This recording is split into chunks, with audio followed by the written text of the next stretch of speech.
Hello everyone, good afternoon. Okay, start tayo 3 p.m. So give me 3 minutes. Okay, may remaining 15 items tayo para sa world history ngayong hapon. So just give me 3 minutes, start tayo at straight 3 p.m. ngayong hapon. Paki-share na rin ang ating live sa ating GC.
Ayan, sige. Magandang hapon po sa ating lahat. Sige.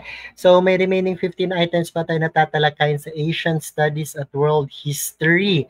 So, typical lang ang ating gagawin. Pasadahan lang natin to lahat kasi medyo okay din naman. Nasa surface knowledge pa lang naman yung ating tinatalakay this month. So, try natin to tapusin sa loob ng 30 minutes. Ayan, or 1 hour. Ayan, sige. Anyways, ayan, after this live, i-share ko rin naman to sa ating private group. Ayan. So, uh, paki tag na lang ng ating mga friends, paki-mention na lang sa comment section, pati paki-send na rin ng link na to sa ating group. Okay, sa ating group page, pati sa ating community chat para naman makasama yung iba nating mga okay, classmates. Okay, so ang topic natin ngayon is world history. Ulitin ko. Okay, all you have to do ayan is just type the answer kung ano yung sa tingin yung tamang sagot. After that, ayan, explain natin kung bakit yun at yun ang sagot at hindi yung iba. So, hindi na tayo magpapatagal pa. Start na po tayo, number 35. Ayan, dito tayo nag-stop kanina. The Great Leap Forward was a campaign initiated in which country? Is it North Korea? Is it Vietnam? Is it Soviet Union? Or is it China? Ayan, sige. Magbibigay ako ng 10 seconds. Ayan, to comment your answer.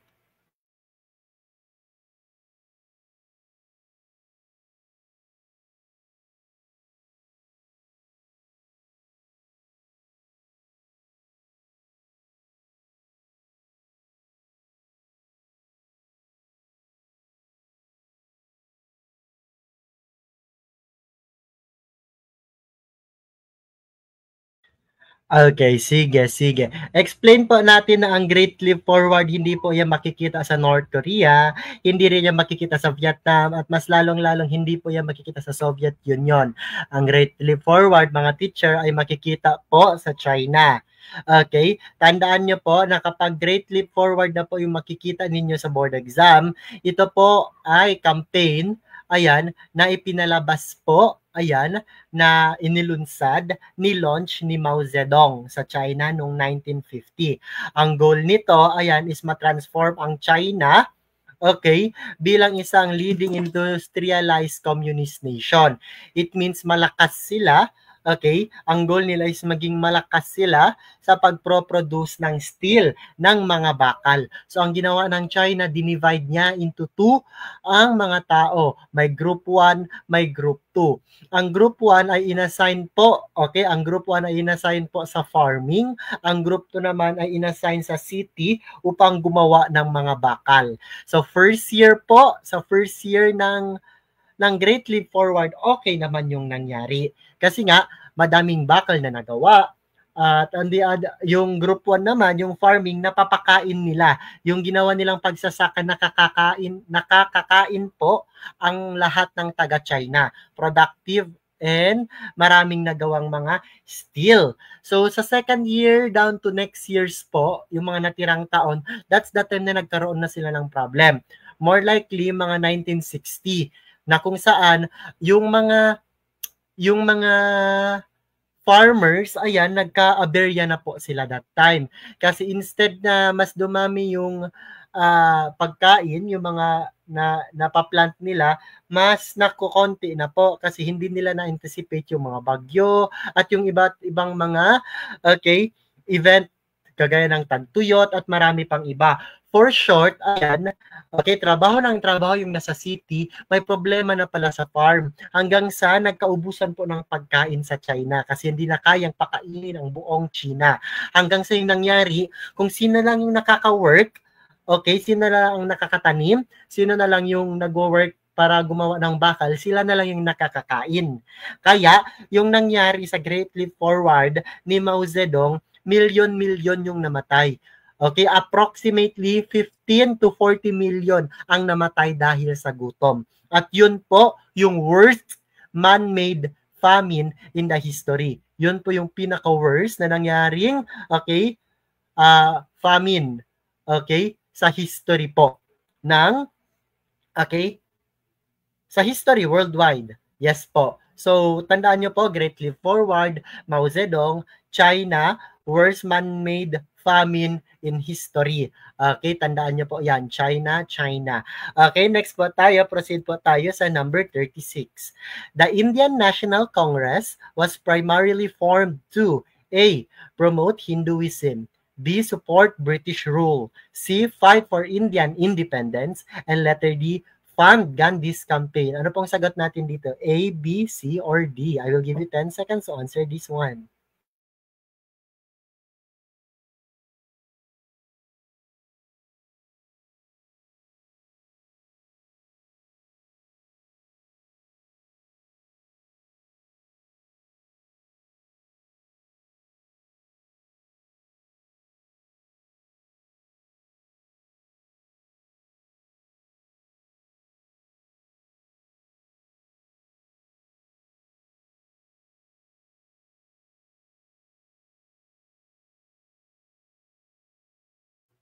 Ayan, sige. The Indian National Congress was primarily formed to A. Promote Hinduism, B. Support British rule, C. Fight for Indian independence, or fund Gandhi's campaign. Ano pong sagot niya dito? Malamang sa malamang, hindi po natin gagawing sagot si letter A. Promote Hinduism. Kasi nga, ayan, Indian National Congress Okay? Kahit na hindi lang po sa Pilipinas may separation ang church and state, kahit po sa India may ganun din po. Pero ang Indian National Congress na itatag po kasi yan during okay na pananakop po ng mga mananakop sa India. Okay, para siyang La Liga Filipina. Okay, kung may La Liga Filipinas sa Pilipinas, may Indian National Congress naman po doon. Pero dito sa La Liga Filipinas sa Pilipinas, more likely 3 days or 4 days lang po yun na itatag. Ang Indian National Congress, successful siya. Ayan, tumayo siya kahit hanggang sa umalis yung mga mananakop. Kaya ang sagot po natin is letter B. Support British rule. Alam naman natin na ang India, ayan, during the time, support British, fight for Indian independence po. Fight for Indian independence, letter C. Hindi po sinuporta ng British siya. Kinalaban ang British. Okay? Kaya letter C, fight for Indian independence. Alam naman natin, ayan, nung mga time 1900s, napasa ilalim po ng Great Britain ang India. Okay? So, doon po nagsilabasan yung mga sepoy, or kapag sinasabi nating sepoy, lumalabas din to sa board exam for sa ating majorship. Kapag sinasabi nating sepoy, yan po ay sundalong Indian. Okay, Indianong sundalo or sundalong Indian, ayan, or Hindu, ayan, dyan po sila lumabas, okay, sa pananakop po ng Great Britain. Diyan din po lumabas si Mahatma Gandhi, yung satyagraha at ahimsa nila. Okay, yung non-violent resistance or yung non-violence na ginagawa nila. Okay, diyan din po, ayan, lantaran po nila ang dinidiscriminate yung India. Para sa kanila, isa sa mga pinakamababang uri daw po ng tao ay yung mga Hindu. Ganon yung paningin ng white people or yung mga taga Great Britain sa taga-India. Kaya yung India, lumaban talaga sila. May lumaban na ginamit ang dahas, may lumaban din using using what? Yes, non-violent resistance. Ayan. At nanalo po sila. Okay? Isa po yung Indian National Congress sa mga Congress na lumaban po para sa kalayaan ng India. Kaya 36 is letter C. Number 37 po tayo. What ancient Indian text is considered a foundational Hindu scripture? Is it Tao Te Ching? Is it Quran? Is it Vedas? Or Analects? Ano pong sagot natin dito, mga chair?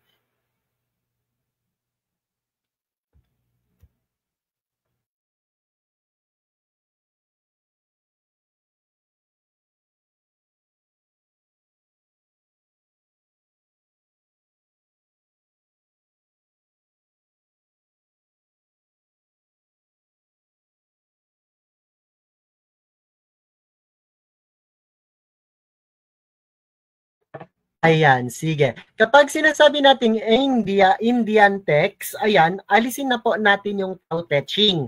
Kasi ang Tao Te Ching, mga teacher, ayan, alam naman natin, di ba, galing yan sa yung Taoism. Okay? Ang Tao Te Ching po, yan po yung, ayan, Taoism book. Okay? Yan po yung text ng mga Taoism or dyan po yung basis nila. Okay? Para magkaroon ng magandang pamumuhay in a Tao way or Tao way. Tandaan na rin sa Tao Te Ching, Taoism, sinong proponent ng Taoism? Okay? Lao Tzu. Ayan, Lao Tzu. Ayan, sa Taoism, dyan din natin makikita ang yin and yang. Okay, yung balance, kasi naniniwala ang Taoism sa balance. Kapag sinabi natin yin, ano yan, lalaki, babae. Okay, kapag yin po, babae po yan. Kapag yang, lalaki. Next po, ayan, aalisin po natin ang Quran. Ano ba yan ang Quran, mga chair? Ang Quran po, connected po yan. Okay? Connected po yan sa relihiyong Islam, sa mga kapatid nating Muslim. Okay? Yan po yung basis nila, okay, sa kanilang daily way of life. Diyan po nakikita, okay, yung mga batas na dapat sundin, okay, ng isang Muslim na sumusunod sa relihiyong Islam. Ulitin ko, Tao Te Ching from Taoism, Quran naman sa relihiyong Islam, sa mga kapatid nating Muslim. So meron tayong Vedas at Analects.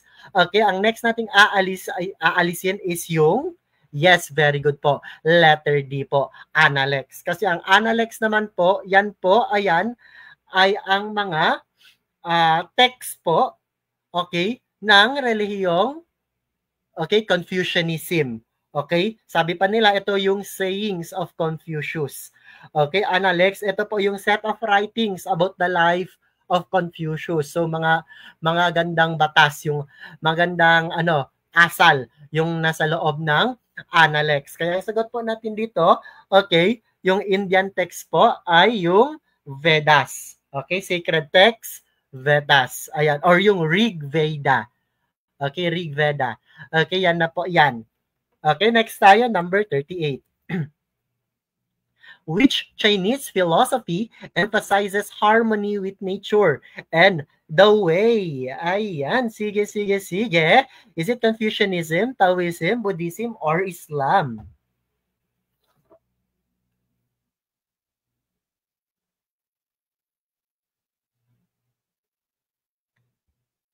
Okay. Actually, na-explain ko na to kanina. Ano kaya ang sagot dito? Okay, Confucianism ba, Taoism ba, Buddhism ba, or Islam?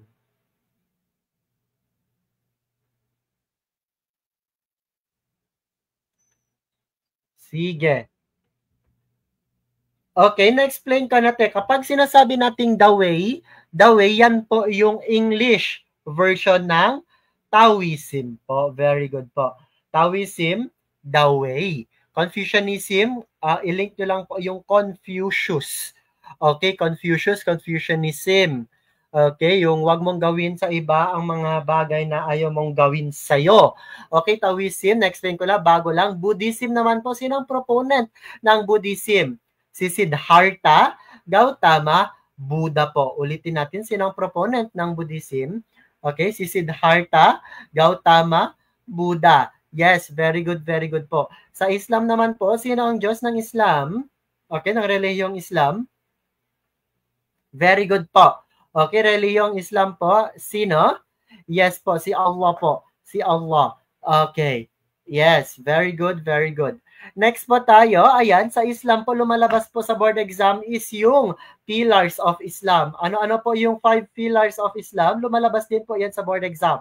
Ang first pillar po ng Islam, ayan, ang first pillar is Shahada. Shahada. Okay, itatype ko na lang po, ang first pillar ng Islam is Shahada. Okay, ito po yung sasabi na wala pong ibang Diyos maliban kay Allah. Yun po yung una nila. Kumbaga sa atin, yung pillars of Islam, yan po yung 10 commandments naman para sa Kristiyano. So lumalabas po yung pillars of Islam sa board exam. Ang first pillar, ayan, of Islam is yung Shahada. Ang second pillar po is Salah. Ayan, praying po 5 times a day. Ang third pillar po nila is Zakat or Zakah, or yung para siyang donation or giving alms, para siyang nagbibigay ka ng donation based sa kung ano yung annual na ano mo, natitira sa pera mo. Tapos ang ika-fourth po, ayan, ang ika-fourth po is saum, or yung mas kilala po sa term na puasa, or yung fasting po nila during the month of Ramadan. Ayan, during the month of Ramadan. At ang ika-fifth pillar po, ayan, is yung Hajj. Hajj po. So, kailangan din po natin yung ma-memorize. Okay, I'm sure yung mga kapatid nating Muslim, memorize na yan. Pero yung mga hindi po, okay, yung mga best friend po ng mga Muslim dyan, ayan, na nasa ibang religion, kailangan nyo rin pong malaman ito. Ang first pillar, Shahada. Second is Salah. Second is Zakat. Third is Saum. At ang ikalimang pillar po is Hajj, yung pag-pilgrimage po nila papuntang Makkah. Ayan, sige. Proceed po tayo sa number 39. Ang sagot po dito is the way. Okay. 39 po tayo.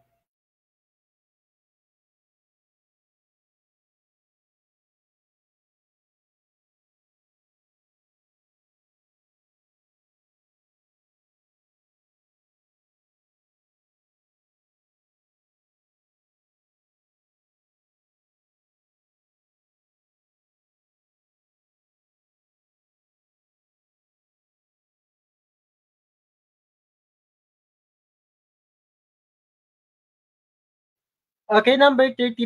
What was the primary religion of Ottoman Empire? Ano daw po ang primary religion ng Ottoman Empire? Is it Christianity? Is it Islam? Is it Zoroastrianism? Or Judaism? Ano pong sagot niyo dyan, mga chur? Ayan, may nakikita na po ko sumagot na Judaism. May sumagot din po ng Islam. Tandaan nyo po kapag ang tanong po is more likely nakasentro siya sa Europa, ang isasagot nyo dyan Kristyanismo. Kapag naman medyo ang place is nakasituate siya malapit sa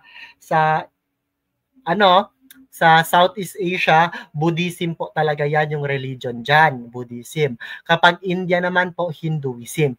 Ang Ottoman Empire po ay nasa Western Asia po at Central Asia. So ang isasagot po natin dyan, ano ba yung dyan? Ano ba yung religion dyan? Islam po. Islam. Ang Zoroastrianism po, sa Persia naman po yan siya. Ulitin ko, Christianity, Rome po yan siya. Nasa Europa. Ayan, Judaism naman po. Okay, masyadong malayo naman yan, Judaism. Okay, wag niyong isagot ang Judaism.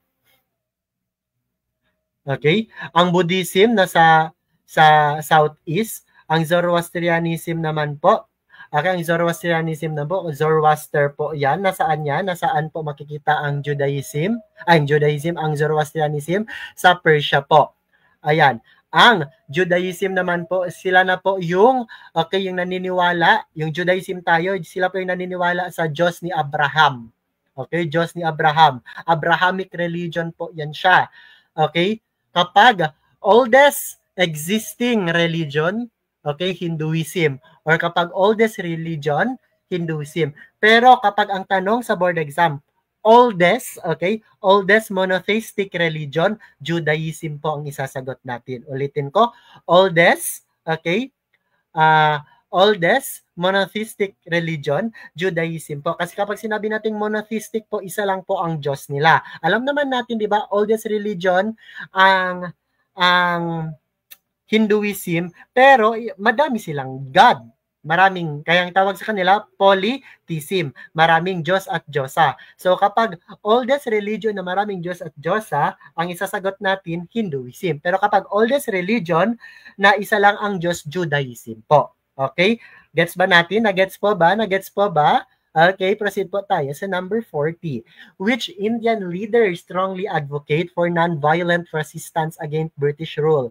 Is it Subhas Chandra Bose? Is it Nehru? Is it Ali Jinnah? Or is it Mahatma Gandhi? Okay. Ayan. Sa mga gusto pong mag-subscribe po, sa mga gusto pong mapasama po sa aming exclusive review, private review po siya na kung saan every Saturday, Sunday may klase tayo. Ayan, just message me po para sa inyong membership. 300 pesos. Okay, lifetime access na po yan sa ating community GC. Lifetime access na rin sa ating group page po. Unlimited video na po. Okay, unlimited watch. Okay, unlimited rewatch na, relive po sa ating mga live videos. Ayan. Okay, after po nyan, may marami pong PPT doon. At maraming mga test banks po na kung saan pwede nyong i-take anytime, anywhere. Okay, kung gusto nyo pong mag-avail ng ating private review po, just message me po sa aking Facebook account. Ayan, Coach Uzair na page po. Ayan, sige. Okay, marami na kami. So far, marami na kami. So, kung gusto nyo humabol, kaya pa naman kasi ka-4th session pa lang namin ngayon. Okay, number 40, which Indian leader strongly advocate for non-violent resistance against British rule? Is it Nehru? Is it Ali Jinnah? Is it Mahatma Gandhi? Or Subhanas Chandra Bose? Actually, ang lahat ng yan po, ayan, may ambag po talaga yan sila dati. Yes. Okay, binabasa ko yung ano nila. Wait lang, yung comment. Ayan, tama. Yes po, tama na po kayo. Yes. Okay, so ang una nating aalisin po dyan, si Ali Jinnah. Kasi si Ali Jinnah, Muslim leader, siya po ang first prime minister ng Pakistan. Ulitin natin, nung ipinanganak na po ang bansang Pakistan, ang naging leader po nila si Ali Jinnah. Si Nehru naman po, siya po yung father of India. Okay? Si Nehru ang first prime minister naman po ng India. Ulitin natin, Nehru, ayan, prime minister po, former prime minister po siya ng India. Okay? First prime minister ng India, Nehru. First prime minister ng Pakistan, Ali Jinnah. Okay, yang si Chandra Bose naman po, ayan, or si Netaji, ang kanyang nickname kasi is Netaji. Okay, isa po yan siya sa mga malaking ano po, malaking may malaking ambag po sa Indian independence kasi siya naman po ang leader ng Indian National Congress. Ulitin ko po, ang leader ng Indian National Congress, Chandra Bose. Ayan, Nehru, first Prime Minister of India. Ali Jinnah, first Prime Minister din po ng, ayan, Pakistan po. Ayan, sige. Yes po. Yes. Very good. Yes po, ang sagot po natin dyan, Mahatma Gandhi po. Mahatma Gandhi. Ayan. Sige, number 41 po. Which region was historically known as the land of the rising sun? Ayan. Sige. Which region was historically known as the land of the rising sun? Is it China? Is it Japan? Is it Korea? Or is it Thailand? Ano pong sagot natin dito? Letter A, B, C, or D?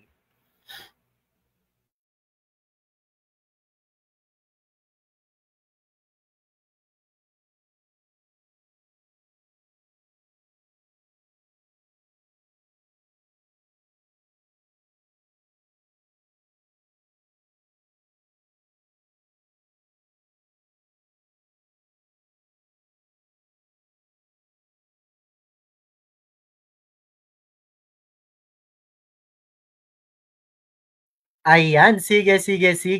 Land of the rising sun, is it China, Japan, Korea, or Thailand? Ang letter D po, Thailand, land of the free po. Land of the free po, yan siya. Kasi hindi po sila nasakop. Ayan, land of smiles din po yan sila. Okay? Pero land of the free po talaga sila kasi hindi po sila nasakop ng mga western colonizers. Ayan. So, lumalabas po ang land of the rising sun. Ang sagot po dyan, Japan. Okay? So, ngayon, ayan, ibibigay ko, okay, kung ano yung mga na-memorize ko pa na mga nicknames na dapat nating tandaan. Okay, tandaan nyo po yung Australia, Land Down Under. Brazil, Land of the Holy Cross or Land of Saba. Okay, lumalabas din po yan siya. Ang China, okay, Red Dragon. Ang China, okay, the Red Dragon. The Gift of Nile, Egypt.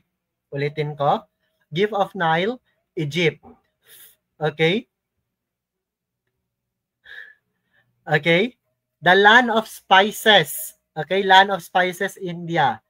Okay? The Land of Aryans, Iran. The Land of Aryans, Iran.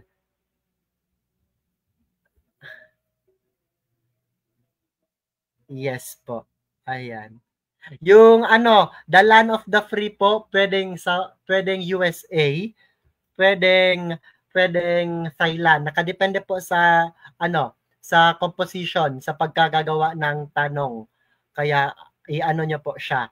Okay? So ngayon, balikan niyo na lang yung video na to. Fast forward ako na sabihin or i-recite kung ano yung mga natatandaan kong nicknames.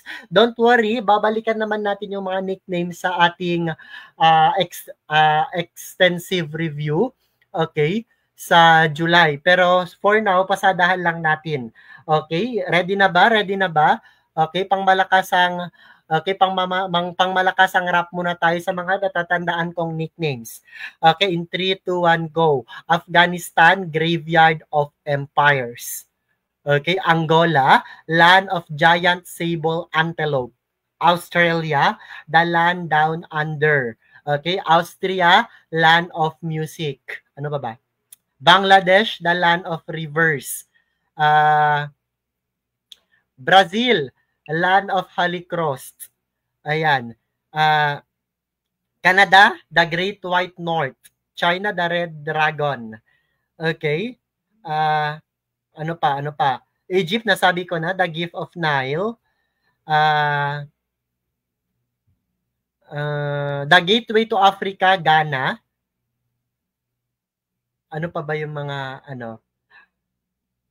Iraq, the land between two rivers kasi nga Mesopotamia. Ayan. So far yan lang muna. Tapos next time, kailangan din natin pag-aralan yung mga old name pati present name. Example, anong old name ng Thailand? Siam. Anong old name ng Japan? If I'm not mistaken, Edo. Anong old name ng Iran? Persia. Anong old name ng Iraq? Mesopotamia. Anong old name ng Philippines? Marami. Las Islas Filipinas. Okay, Las Islas Filipinas, Archipelago de San Lazarus, okay, at marami pang ila. At marami pang ila ba? Oh, yes po, Italy, the boot-shaped peninsula po. Boot-shaped peninsula, Italy. So, pasadahan natin yan next July po. Number 42, which Asian nation remained mostly uncolonized during European imperialism? Is it India, Vietnam, Thailand, or Philippines? Ayan. Sa mga nag-PPM sa akin ngayon, hindi ko pa po kayo mame-message, hindi ko pa po kayo mare-replyan, pero yung mga message niyo na how much, ayan, yes po, how much? 300 pesos po, unlimited rewatch na po yun, may mga PPTs, may mga PDF, may mga summative exams na rin po yun and everything. PM nyo lang ako, Coach Uzair po. Ayan, number 42, which Asian nation remained mostly uncolonized during European imperialism? Is it India, is it Vietnam, is it Thailand, or is it Philippines? Ano pang magiging sagot natin dito? Yes. Okay, kasasabi ko lang, ka-explain ko lang dito, ang India nasakop yan ng Great Britain. Ang Vietnam at Philippines, ayan, likewise nasakop din yan ng mga taga-Europa. Ayan, ang isasagot natin dito is letter C, Vietnam po. Vietnam. Ayan, land of the free. Ayan, number 43. Which city was the capital of Byzantine Empire? Is it Rome? Okay, Constantinople? Is it Athens or Alexandria? Okay, ano pong sagot nyo dyan?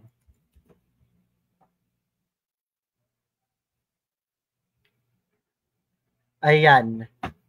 Okay, 43. Okay, is it Athens? Is it Constantinople? Is it Alexandria? Anong sagot natin? I will give you 10 seconds to answer this one.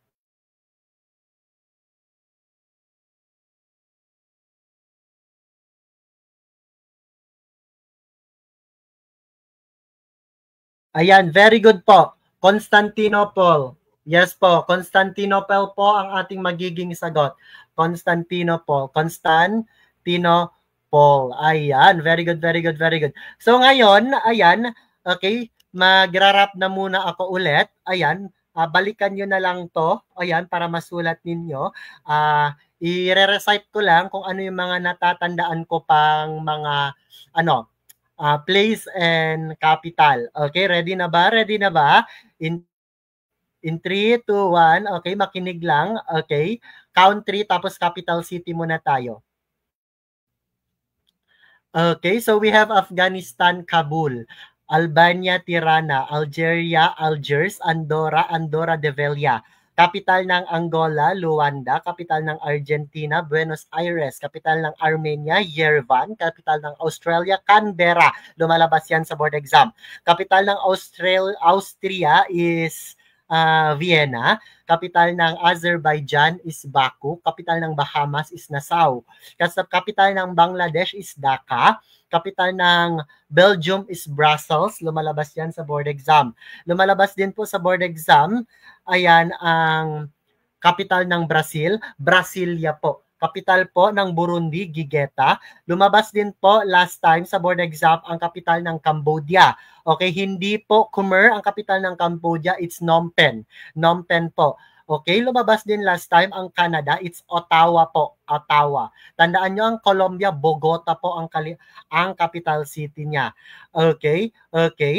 Ano pa bang lumalabas? Yes po, lumabas din po what is the capital, okay, of Egypt. Tandaan nyo na po, Cairo. Caira po. Cairo. Yes po. Ano pa ba? Ano pa bang lumabas na? Ang France. Ang France po, capital niya po is Paris. Paris. Yes po. Greece. Capital niya is Athens. Ano pa? Ang Iran, Tehran. Ang Iraq, Baghdad.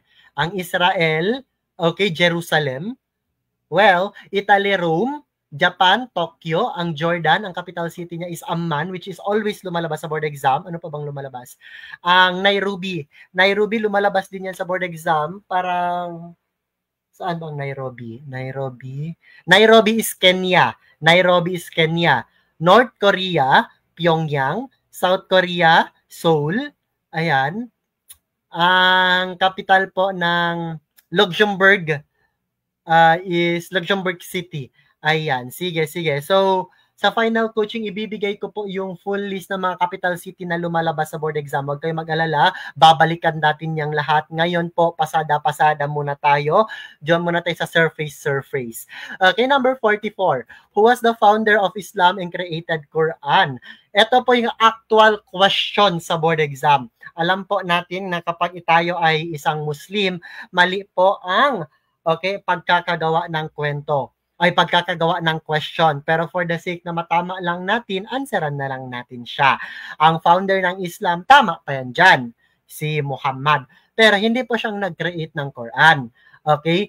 Yung Quran po is galing po sa words accordingly. Kung i-check natin yung sources coming from Islamic sites and Islamic websites, ang Quran is coming from the words coming from Allah, which is the Islamic God of Muslim, ayan, na kinompile po, ayan, ng mga sahabat, ayan, ng Muhammad. Ganon po yung nangyari. Ayan. So, yung sagot po dito is Muhammad. Muhammad po. Si Ali, si Omar, Abu Bakar, caliphate na po yan sila. Mga caliphates po yan sila ng Islamic religion. Kaya ang sagot po natin sa number 44 is letter C, Muhammad. Yes po, sallallahu alaihi wasallam. Ayan, number 45. What? Okay, the Treaty of Versailles primarily ended which war? Is it World War II, Cold War, World War I, or Prussian War? Ano pong sagot natin dito, mga chur?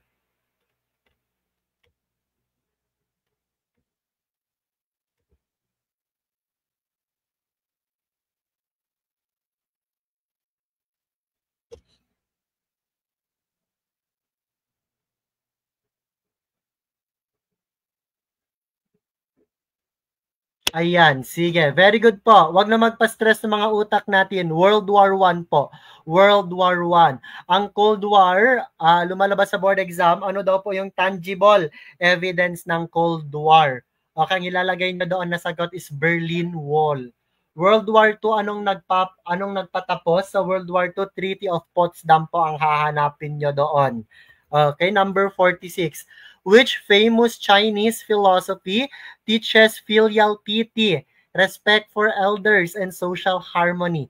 Is it Taoism? Is it Confucianism? Is it Buddhism? Or legalism? Ano pong sagot natin dito, mga teachers?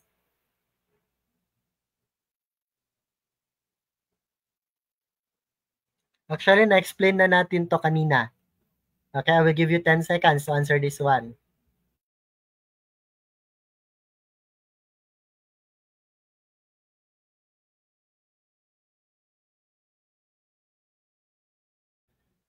Okay, Taoism kasi ang pagkagawa ng tanong sa board exam, ang hahanapin niyo doon talaga na keyword is balance kapag Taoism, balance. So wala namang balance na keyword sa sagot. Ayan, syempre hindi rin natin isasagot si Buddhism. Ayan, kasi ang Buddhism kasi more likely parang ano siya, sacrifice. So ang isasagot natin diyan is Confucianism po. Confucianism po. Okay, ulitin ko. Ang isasagot po natin dyan is Confucianism. Okay, yung Buddhism po, okay, kailangan yung tandaan po, ayan, more likely wisdom, enlightenment po yan sila. Okay, hindi sila naniniwala po, okay, na may creator. At isa po sa one of the world's largest religion po, ang Buddhism. Okay, so may tinatawag silang Four Noble Truths as preached by Buddha.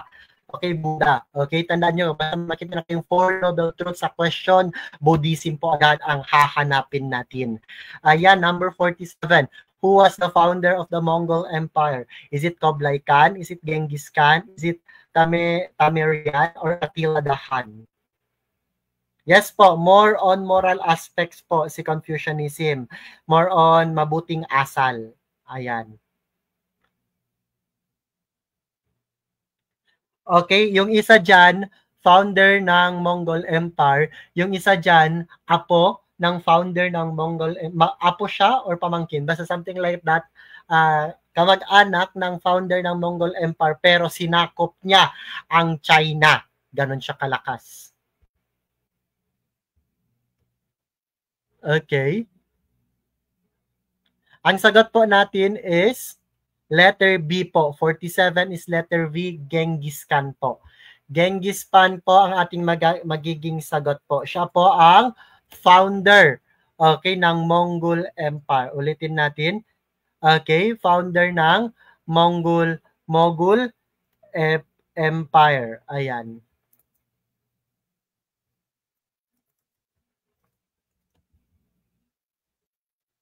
Okay.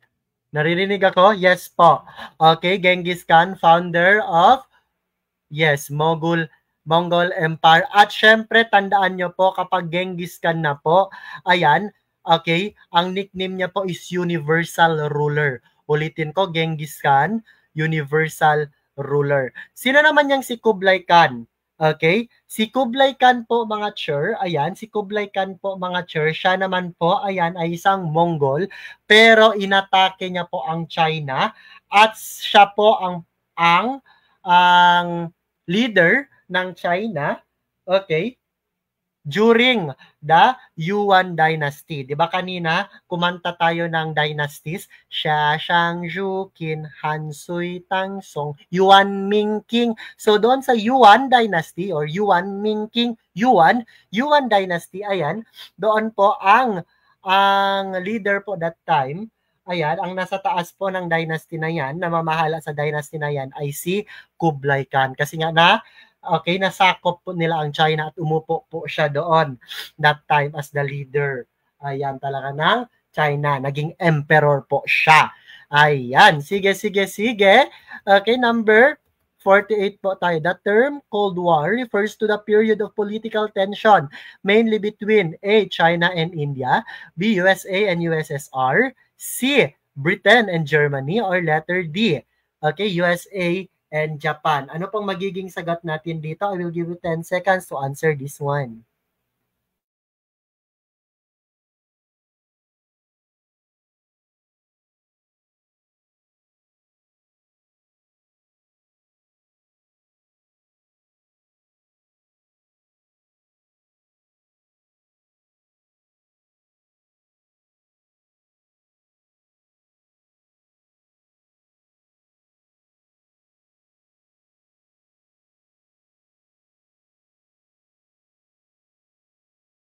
Ayan, very good. Very good po. Buti naman, almost lahat ay tama ang kanilang sagot. Ang sagot po natin dito, Chair, is USA at USSR po. USSR. USSR, Russian na po ngayon.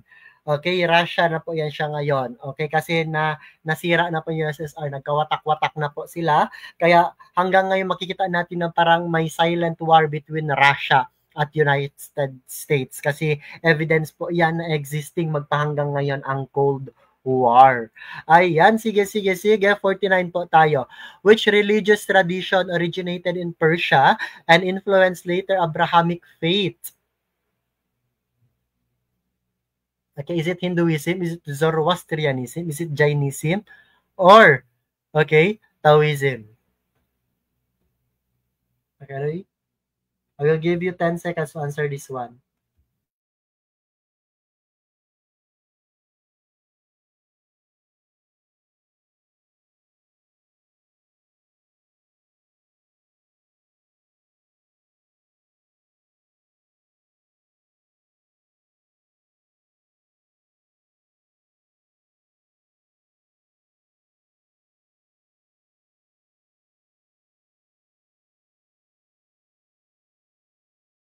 Ayan, sige, sige.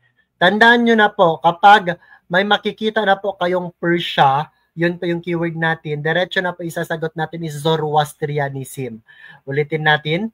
Okay, kapag may makita na pong Persia, nag-originate sa Persia, wala na pong ibang isasagot dyan, Zoroastrianism po. Ulitin ko, Zoroastrianism, Zoroaster, Ahura Mazda, Persia po agad ang ating, okay, tatandaan. Ahura Mazda, yan po yung parang, sa kanya, yan po yung parang God nila, si Ahura Mazda.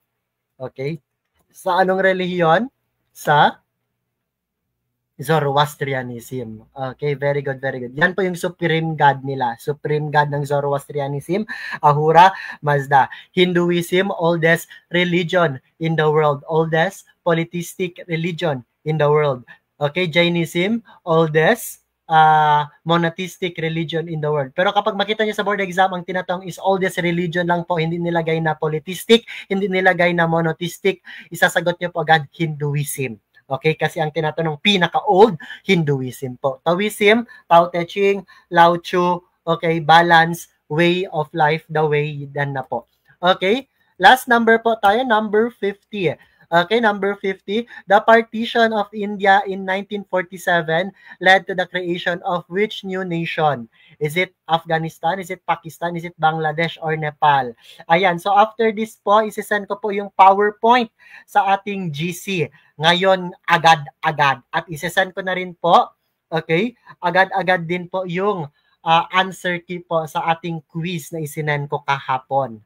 Ayan, sa mga hindi pa po kasama sa aming private group, ayan, just message me po para makahabol po kayo sa mga ginagawa naming katarantaduhan para makapasa sa board exam.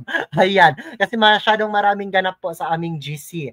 Ayan, hindi po namin alam kung GC pa ba yan or family reunion group chat. Ayan. Sige. Number 15 po tayo. Anong magiging sagot natin? Is it Afghanistan, Pakistan, Bangladesh, or Nepal?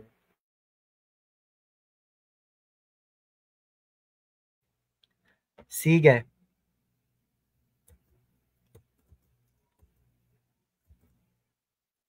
Okay, sige. The partition of India in 1947 led to the creation of which new nation? Is it Afghanistan, Pakistan? Ang sagot po natin dito, ayan, actually na-explain ko na to kanina. Ang sagot po dito is Pakistan po. Pakistan po ang magiging sagot natin dito. Kasi alam naman natin siguro, ayan, na after pong salakayin, after pong mapasakamay ng Great Britain, ang India sa loob ng maraming taon ay lumaya po ito. At sa paglaya po nila, hindi po nila alam kung sino nga ba ang magiging leader. Ang mga Muslim nga ba dito sa loob or ang mga Hindu. Kaya nahilo sila, kaya ang ginawa nila para hindi mas lalong lumala ang away o alitan between Indian at between Hindu at Muslim ay dinivide na lang nila ang India into two at that's the time po ipinanganak si Pakistan at lumipat po ang mga Muslim papunta sa country or sa bagong panganak na country ito. Kaya ang sagot natin is Pakistan. Ayan. And that's it. Tapos na po tayo sa ating 50 items. Ayan na Asian Studies at World History. Ayan. Sige.